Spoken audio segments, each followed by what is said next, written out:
भगवानपुर में जन आशीर्वाद रैली में लेंगे भाग। उत्तराखंड के सीएम धामी का बयान, कहा आने वाले दिनों में विश्व पटल पर छाएगा उत्तराखंड। भाजपा सरकार का केजरीवाल पर पलटवार, सीएम धामी ने कहा उत्तराखंड का नौजवान राष्ट्रवादी है और किसी के बहकावे में नहीं आएगा। पूर्व मुख्यमंत्री त्रिवेंद्र सिंह रावत का बयान, कहा अच्छे उद्देश्य के लिए विलेन बनने में कोई दिक्कत नहीं। पूर्व मुख्यमंत्री हरीश रावत का बयान, कहा स्मार्टफोन के उपयोग और टेक्नोलॉजी नॉलेज देने के लिए स्थापित होंगे कोचिंग सेंटर। चमोली के नारायण बगड़ के पंती में फटा बादल, सैकड़ों और घरों पर भरा मलबा। देहरादून और नैनीताल में भारी बारिश की जताई जा रही आशंका। आप देख रहे हैं के न्यूज, खबरों का सारथी। नमस्कार, आप देख रहे हैं के न्यूज इंडिया और मैं हूं आपके साथ वंदना पांडे। खबर रुड़की से आ रही है। रुड़की पहुंचे मुख्यमंत्री पुष्कर सिंह धामी। रुड़की से खबर बता रहे हैं आपको, बीजेपी के ओबीसी मोर्चा की कार्य समिति की बैठक में शामिल हुए हैं और ईदगाह चौक स्थित निजी होटल में आयोजित हुआ है कार्यक्रम। बैठक का आयोजन हुआ है और बैठक के बाद भगवानपुर में जन आशीर्वाद रैली में भाग लेंगे। रुड़की से खबर बता रहे हैं, रुड़की पहुंचे मुख्यमंत्री पुष्कर सिंह धामी। बीजेपी के ओबीसी मोर्चा की कार्य समिति की बैठक में शामिल हुए हैं पुष्कर सिंह धामी और इसके साथ ही ईदगाह चौक स्थित निजी होटल में बैठक का आयोजन किया गया है। रुड़की से खबर बता रहे हैं,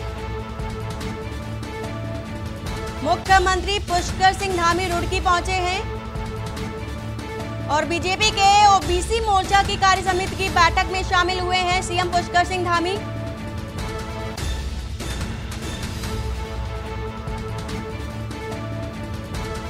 ईदगाह चौक स्थित निजी होटल में बैठक का आयोजन किया गया है।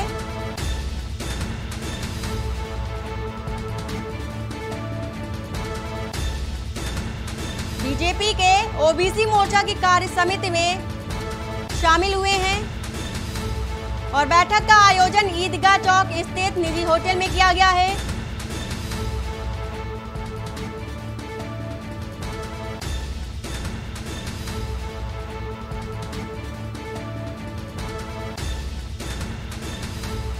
खबर रुड़की से बता रहे हैं, रुड़की पहुंचे हैं सीएम पुष्कर सिंह धामी और ईदगाह चौक स्थित निजी होटल में बैठक का आयोजन किया गया है।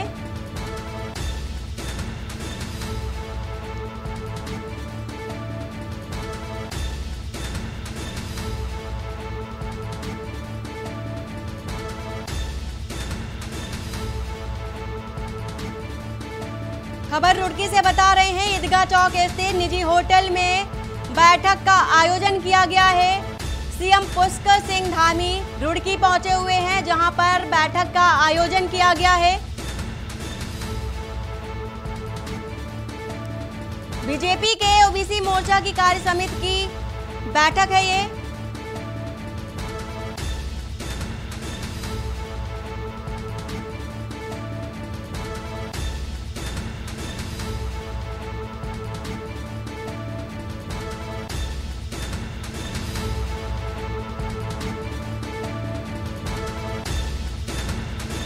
सीएम पुष्कर सिंह धामी पहुंचे रुड़की जहां पर बैठक का आयोजन किया गया है।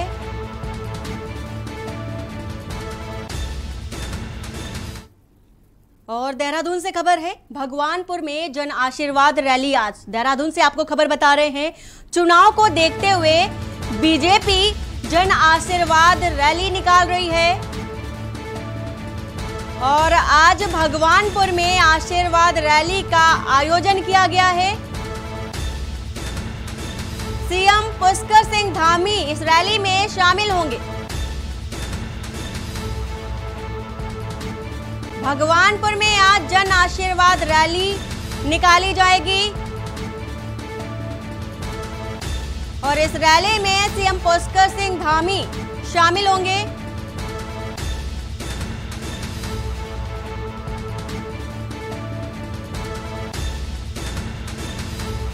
आज भगवानपुर में आशीर्वाद रैली का आयोजन किया गया है। और देहरादून से खबर है, कांग्रेस की परिवर्तन यात्रा शुरू। खबर देहरादून से आपको बता रहे हैं, महंगाई, भ्रष्टाचार, बेरोजगारी को लेकर यात्रा निकाली गई है और खानपुर, लक्सर, सुल्तानपुर और हरिद्वार से ये यात्रा निकाली जाएगी। आपको बता दें कि बढ़ती महंगाई को लेकर कांग्रेस ने ये परिवर्तन यात्रा निकाली है। देहरादून से खबर बता रहे हैं, कांग्रेस की परिवर्तन यात्रा शुरू। महंगाई, भ्रष्टाचार, बेरोजगारी को लेकर ये यात्रा निकाली गई है। खानपुर, लक्सर और सुल्तानपुर के साथ ही हरिद्वार से ये यात्रा निकाली जाएगी।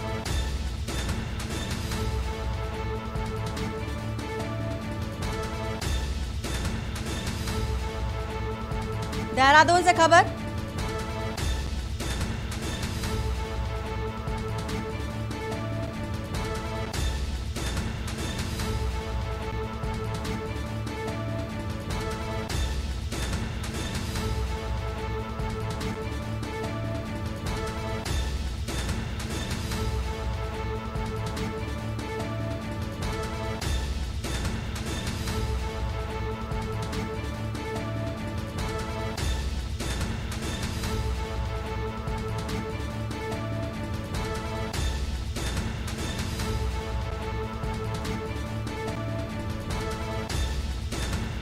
तो देहरादून में कांग्रेस परिवर्तन यात्रा शुरू हुई है।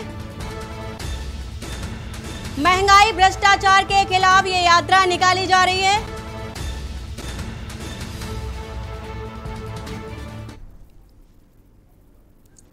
और इसी खबर को लेकर के हमारे साथ राजेश जुड़े हुए हैं। राजेश वर्मा, ब्यूरो चीफ देहरादून से हमारे साथ जुड़े हुए हैं। राजेश, जिस तरह से कांग्रेस परिवर्तन यात्रा शुरू कर रही है, अपने मकसद को भी जाहिर कर रही है, क्या कुछ अपडेट है आपके पास?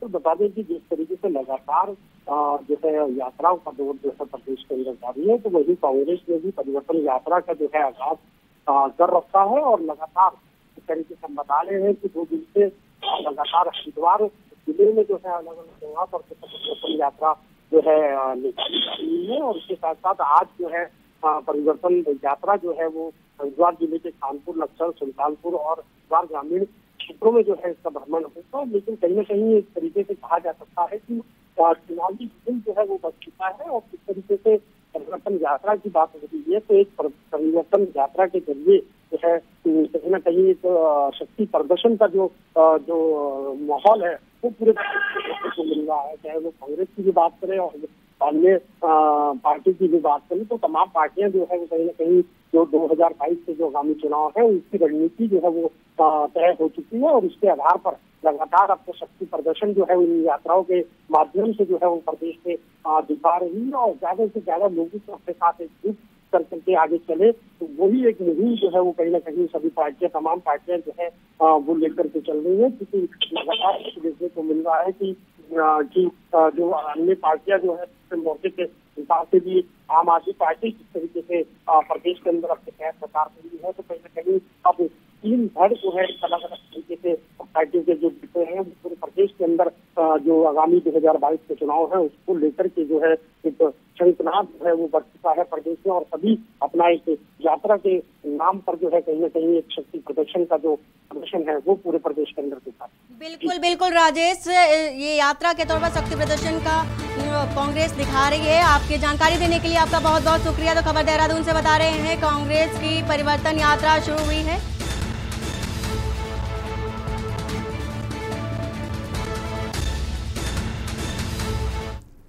और उत्तराखंड की खबरों का रुख करेंगे, लेकिन उससे पहले गाजीपुर चलते हैं, जहां पर सीएम योगी आदित्यनाथ क्या कुछ कह रहे हैं, आइए सुनते हैं।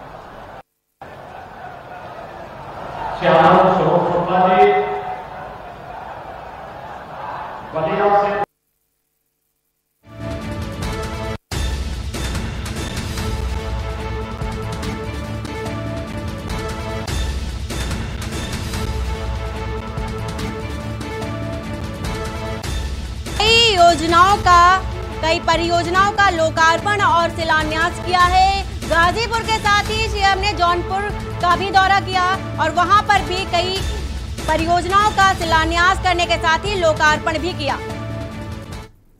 और देहरादून से खबर है, मौसम विभाग ने अलर्ट जारी किया है और इसके साथ ही उत्तराखंड में बिजली चमकने, तीव्र बौछार होने की भी संभावना जताई है। इसे देखते हुए मौसम विभाग ने प्रदेश में येलो अलर्ट जारी किया और मौसम विभाग के साथ ही इसमें बारिश और बिजली की भी संभावना जताई है मौसम विभाग ने।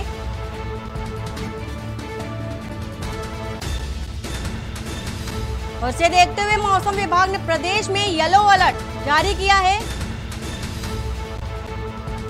जिस तरह से लगातार उत्तराखंड से तस्वीरें आ रही थी भूस्खलन की, बारिश से जनजीवन अस्त व्यस्त की, और इसके साथ ही कई सारी ऐसी तस्वीरें सामने आई थी जो प्राकृतिक आपदा कहें उसको, जिसको लेकर के आज मौसम विभाग ने अलर्ट फिर से जारी किया है। ये अलर्ट येलो अलर्ट है।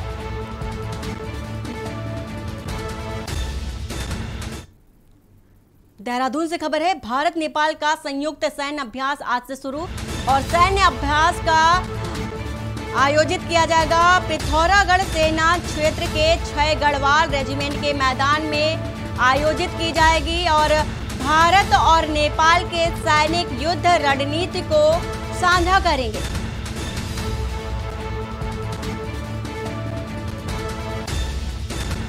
भारत नेपाल का संयुक्त सैन्य अभ्यास आज से शुरू होगा और सैन्य अभ्यास का आयोजन होगा पिथौरागढ़ सेना क्षेत्र के 6 गढ़वाल रेजिमेंट के मैदान में ये अभ्यास आयोजित किया जाएगा। देहरादून से खबर है, एससी की अनुमति के बाद से प्रदेश में 4 धाम यात्रा शुरू। देहरादून से खबर, लंबे समय के बाद 4 धाम यात्रा शुरू हो सकेगी। बीते रविवार तक करीब 42,000 ई पास जारी किए गए हैं और जबकि 2,530 श्रद्धालुओं ने धामों में दर्शन किए हैं और आज भी श्रद्धालु 4 धामों का दर्शन करने पहुंचेंगे। देहरादून से खबर बता रहे हैं, एससी की अनुमति के बाद 4 धाम यात्रा शुरू हो सकेगी। लंबे समय के बाद 4 धाम यात्रा श्रद्धालुओं के लिए शुरू। बीते रविवार को कई श्रद्धालुओं ने बुकिंग भी कराई है और ई पास जारी किए गए हैं।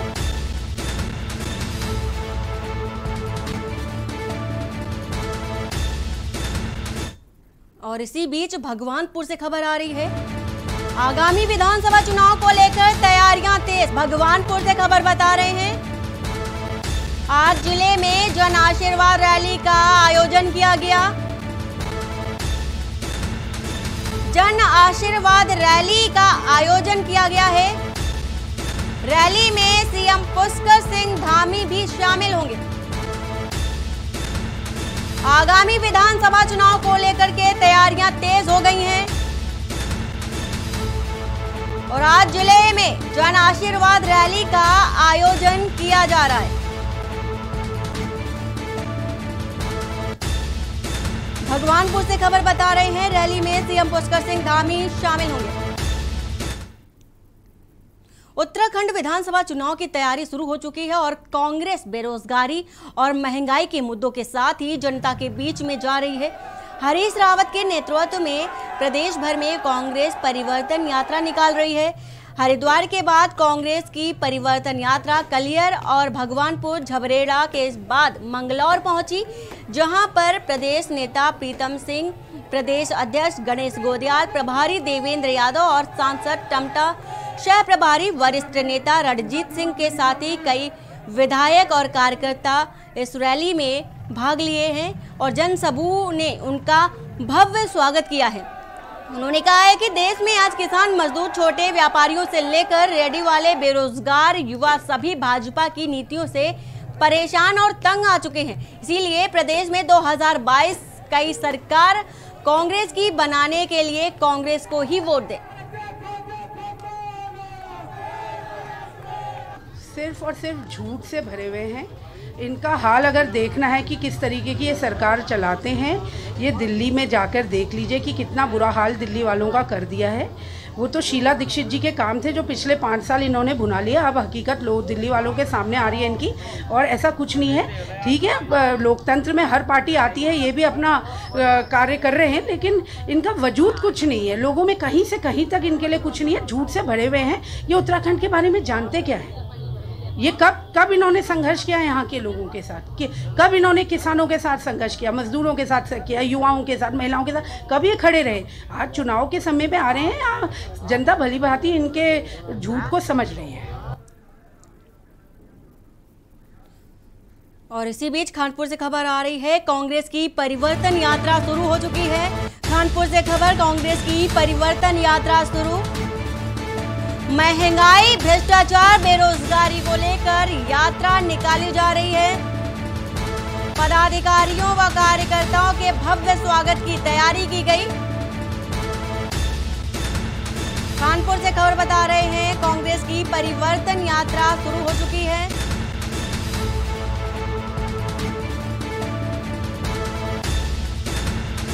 परिवर्तन यात्रा का मेन मकसद महंगाई, भ्रष्टाचार, बेरोजगारी के मुद्दे को उठाना है और पदाधिकारियों ने स्वागत किया है इस रैली को। कांग्रेस की परिवर्तन यात्रा शुरू हो चुकी है। और खबर खटीमा से है, जहां उत्तराखंड बॉर्डर पर स्थित मझोला में किसान नेता राकेश टिकैत का तराई की जनता ने भव्य स्वागत किया है। आपको बता दें कि यूपी उत्तराखंड बॉर्डर पर किसान नेता राकेश टिकैत ने भारतीय किसान यूनियन के कार्यालय का उद्घाटन किया है और इस दौरान दूर दराज से हजारों की संख्या में इकट्ठा हुए किसानों को किसान आंदोलन की तरफ बढ़ चढ़कर हिस्सा लेने को कहा और इसके साथ ही तराई की जनता को भारी मात्रा में गाजीपुर बॉर्डर आंदोलन में पहुंचने को भी कहा। इसके साथ ही साथ दिन पर दिन किसान को फसल का रेट उचित मूल्य नहीं मिलने पर और समय से फसल का उचित मूल्य का भुगतान नहीं किए जाने को लेकर इस सरकार पर तंज भी कसा। किसान नेता राकेश टिकैत बोले, भारतीय किसान यूनियन का कार्यालय किसानों की समस्या सुनेगा और उस पर कार्रवाई करेगा। यहाँ का किसान ये एक ऐसा स्थान होगा कि जो यहाँ बैठ के अपनी समस्याएं लोग बता सकते होंगे और यहाँ से उनकी जो समस्या होगी अधिकारियों से बातचीत करके सरकार को चिट्ठी लिख के उसका समाधान करवाने की कोशिश करेंगे। और दिखती रहेगी बंद चीनी मिल कार्यालय को दिखती रहेगी तो आवाज उठती रहेगी। किसान तो बर्बाद कर दिया, इन्होंने 2 पीढ़ी तो इन्होंने जंगल तोड़े और अब इनको कह रहे हैं कि तराई के किसानों का बहुत जमीन है, इनकी जमीन छीन लो। गौशाला की जमीन जो फैक्ट्रियों को बेच सकते होंगे, मंडियों में इंडस्ट्रीज खोल सकते होंगे, इन जमीनों पर सरकार की नजरें हैं, उनके जो सिप पे सलाह है उनकी नजरें हैं। खबर लक्सर से है, जहां मुरादाबाद रेल खंड पर संचालित होने वाली कुल 16 सवारी रेलगाड़ियां आज से अगले 3 दिन के लिए बंद रहेंगी। मुरादाबाद से आगे रामपुर रेलवे स्टेशन पर चल रहे इलेक्ट्रॉनिक इंटरलॉकिंग कार्य के चलते विभाग ने इन ट्रेनों को अस्थायी तौर पर बंद कर दिया है। इनमें कई ट्रेन लक्सर से होकर गुजरने वाली भी हैं। वहीं कोरोना काल में रेलवे द्वारा पहले से ही कम गाड़ियों का संचालन किया जा रहा है। अब इनमें से 16 गाड़ियों को 22 से 24 सितंबर तक के लिए बंद कर दिया गया। रेलवे के सूत्रों ने बताया कि मुरादाबाद लखनऊ रेल मार्ग पर स्थित रामपुर रेलवे स्टेशन पर इलेक्ट्रॉनिक इंटरलॉकिंग का काम किया जा रहा है। इसे सुचारू रूप से चलाने के लिए डीआरएम कार्यालय ने रेल मुख्यालय से 3 दिन का ब्लॉक लिया है।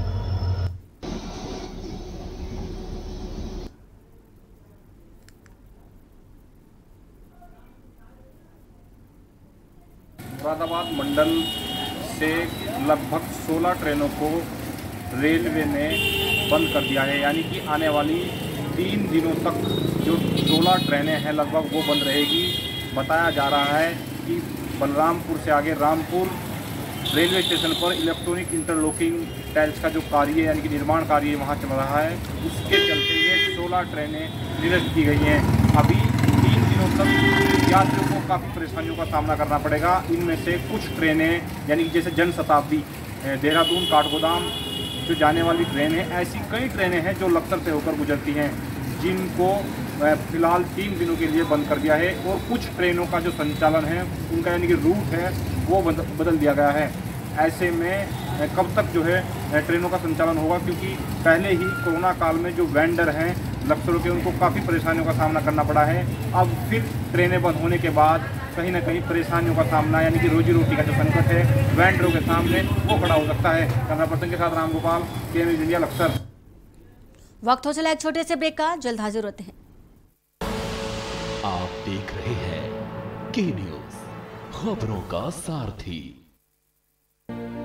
जन जन तक स्वास्थ्य सेवाएं पहुंचाने के लिए प्रतिबद्ध छत्तीसगढ़ सरकार। मुख्यमंत्री स्लम स्वास्थ्य योजना से अब तक 8.5 लाख से ज्यादा मरीजों का इलाज। 41 लैब टेस्ट वाले 60 मोबाइल वैन की मदद से 14 नगर निगमों में लगे 13,850 कैंप।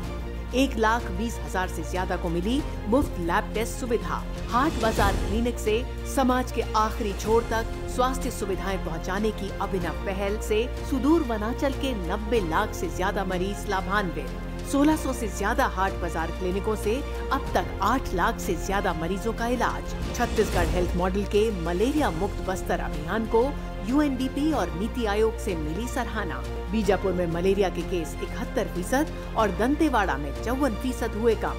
मई 2020 और मई 2021 के बीच मामलों में आई 39% की कमी। नीति आयोग ने बताया एस्पिरेशनल डिस्ट्रिक्ट्स में चल रहे बेहतरीन अभियानों में से एक। आप देख रहे हैं के न्यूज़, खबरों का सारथी।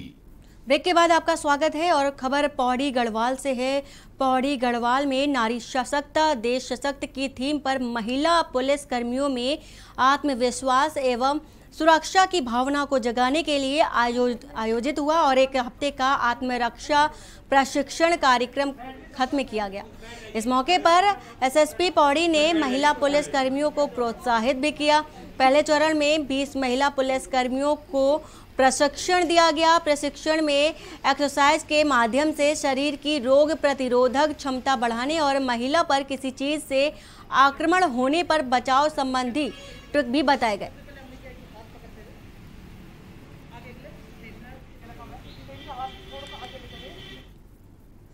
मुख्यमंत्री पुष्कर सिंह धामी ने मुख्यमंत्री आवास देहरादून में नाबार्ड की ओर से वित्त पोषित उत्तराखंड ग्रामीण बैंक की ATM युक्त 5 वित्तीय साक्षरता वाहनों को फ्लैग ऑफ किया। इस अवसर पर उन्होंने उत्तराखंड ग्रामीण बैंक के वार्षिक प्रतिवेदन का विमोचन भी किया। मुख्यमंत्री पुष्कर सिंह धामी ने कहा कि प्रधानमंत्री नरेंद्र मोदी के वित्तीय समावेशन व डिजिटल इंडिया मिशन को अधिक सुदृढ़ बनाने की दिशा में यह सराहनीय प्रयास है।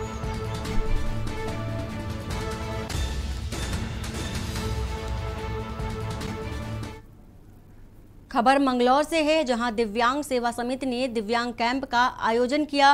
कैंप में मंगलौर क्षेत्र के सैकड़ों दिव्यांग पहुंचे। कैंप में दिव्यांगों का निःशुल्क मेडिकल परीक्षण किया गया और उन्हें सरकार द्वारा चलाई जा रही योजना के बारे में भी जानकारी दी गई। समाज सेवी काजी मोनीस द्वारा आयोजित इस कैंप में विकलांगों को यंत्र मुहैया कराए गए। साथ ही उन्होंने बताया कि दिव्यांगों के रजिस्ट्रेशन किए जा रहे हैं, जिसमें उनको निःशुल्क राशन और निःशुल्क मेडिकल मुहैया कराया जाएगा। दिव्यांग सेवा समिति का प्रोग्राम है, ये सभी दिव्यांग भाइयों के लिए है। ये जनहित दिव्यांग सेवा समिति बहुत कई सालों से कार्य कर रही है। दिव्यांगों के लिए इनके UDID कार्ड बनवाती है और इनके प्रमाण पत्र बनवाती है और इनके प्रमाण पत्र के बाद इनकी पेंशन की भी व्यवस्था कराती है। जनहित दिव्यांग सेवा समिति घर घर जाके इन लोगों की समस्याओं पूछती है और जिस चीज़ की भी इनको उपकरण की ज़रूरत होती है वो भी हम घर पे इनको पहुंचा देते हैं। जैसे कि ट्राईसाइकिल है, रिक्शा है, बैसाखी है, व्हीलचेयर है, कान की मशीन वगैरह है, इस तरह की सभी लोग हम जाके इनको फ्री देते हैं। सब फ्री सेवा है हमारे यहाँ की है। दिव्यांगों को बुलाकर उनका रजिस्ट्रेशन कराया जा रहा है UDID का, जिसमें राशन कार्ड भी बनाए जाएंगे जो गुलाबी रंग के होते हैं, जिसमें फ्री राशन की व्यवस्था सरकार की तरफ से है। इनके कार्ड बनाए जाएंगे जिससे ये सरकारी बसों में, सरकारी वाहनों में फ्री ट्रैवल कर सकते हैं और इसके अलावा इनका फ्री हेल्थ चेकअप का भी कैंप लगाया गया है। देश भर में गणेश महोत्सव की धूमधाम देखने को मिली। वहीं रुड़की के गणेशपुर में 2 दिवसीय गणेश महोत्सव का आयोजन कर आगाज हो चुका है, जिसमें क्षेत्रवासियों ने भगवान श्री गणेश का आशीर्वाद लिया। आपको बता दें कि प्रत्येक वर्ष की भांति इस वर्ष भी गणेशपुर में गणेश महोत्सव बड़ी धूमधाम के साथ ही मनाया जा रहा है, जिसके चलते भगवान श्री गणेश जी की मूर्ति की स्थापना गणेश चौक पर की गई। 2 दिवसीय चलने वाले गणेश महोत्सव ने भक्तों ने बढ़ चढ़कर प्रतिभाग लिया और इसके साथ ही नगर विधायक प्रदीप बत्रा ने गणेश उत्सव में पहुंचकर भगवान गणपति का आशीर्वाद लिया।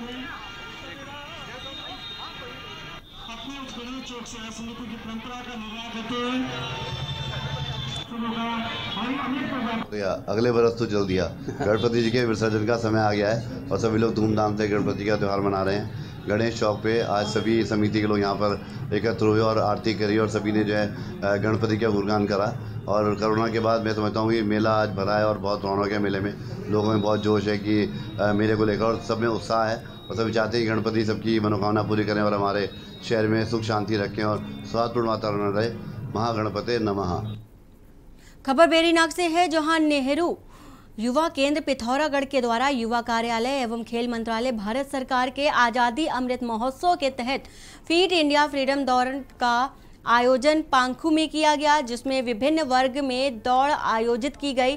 सभी विजेताओं को पुरस्कार और प्रमाण पत्र बांटे गए। कार्यक्रम में मुख्य अतिथि सांसद प्रतिनिधि सतीश जोशी ने कहा कि दौड़ के माध्यम से बच्चों को आज़ादी अमृत महोत्सव कार्यक्रम की जानकारी मिल रही है। वहीं समय समय पर इस तरह की प्रतियोगिताओं के आयोजन से बच्चों को सीखने का अवसर भी प्राप्त हो रहा है। वहीं इस दौरान युवाओं ने स्वच्छता की भी शपथ ली है।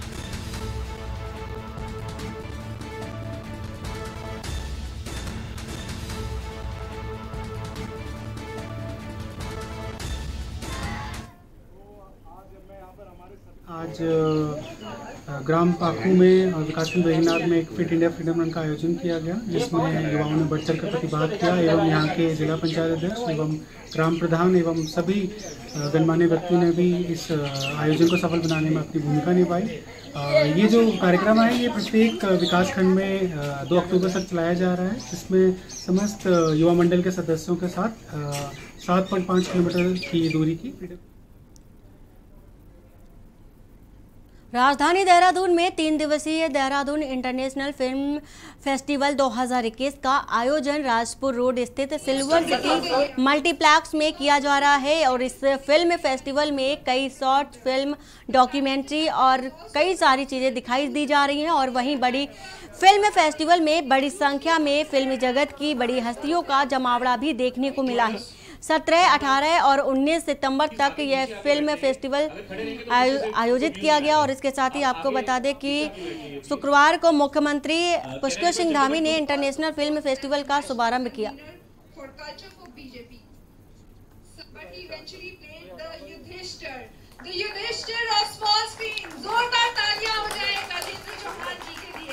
He also happens to be the former president of film and close to 600 TV serials and almost 150 movies.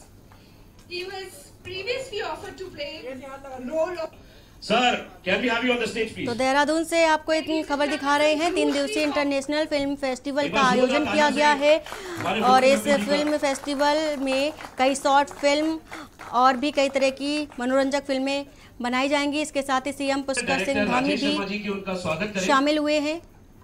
Mahabharat से चर्चित गजेंद्र चौहान भी इस फेस्टिवल में शामिल हुए। 3 दिवसीय इंटरनेशनल फिल्म फेस्टिवल का ये आयोजन है। कई शॉर्ट फिल्म और डॉक्यूमेंट्री बनाई जाएंगी। सीएम पुष्कर सिंह धामी ने इस फेस्टिवल का शुभारंभ किया है।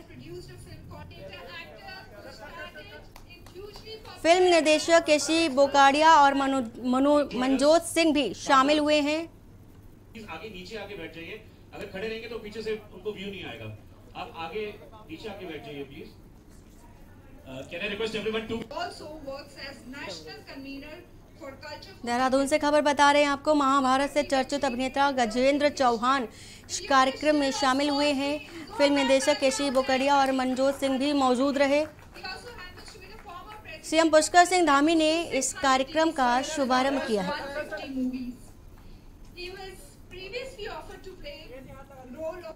Sir, can we have you on the stage, please? Ladies and gentlemen, the hugely pop. एक बार जोरदार तालियों से हमारे मुख्यमंत्री जी का